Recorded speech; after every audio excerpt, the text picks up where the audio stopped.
ہر مسئلے کا حل۔ اللہ تعالی نے اپنے پیارے بندوں کی ترجمانی فرمائی۔ بندے اللہ تعالی سے کس طرح مانگیں، کیا مانگیں، کیسے مانگیں، یہ اللہ تعالی نے سورہ فاتحہ میں سکھایا۔ اللہ تعالی نے اپنے الفاظ میں اپنے بندوں کی طرف سے درخواست بنائی۔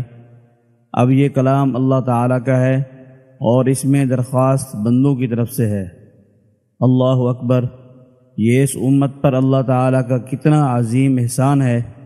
اسی لیے تو سورہ فاتحہ ہر مسئلے کا حل ہے، ہر تالے کی چابی ہے اور ہر گرہ کھولنے والی ہے۔ اگر دین کا کام کرنے والے لوگ، خاص طور پر مجاہدین اسلام، اس سورہ مبارکہ کو اپنائیں تو ان کا کام بے حد آسان اور نافع ہو جائے گا۔ 3 بار درود شریف، 3 بار فاتحہ، 3 بار سورہ اخلاص، 3 بار درود شریف، پھر دعا مانگے، مدد مانگے، حیرت انگیز نتائج سامنے آئیں گے انشاءاللہ۔ سب حمد تعریف للہ اللہ تعالیٰ کے لیے ہے، رب العالمین، جو پروردگار ہے تمام جہانوں کا۔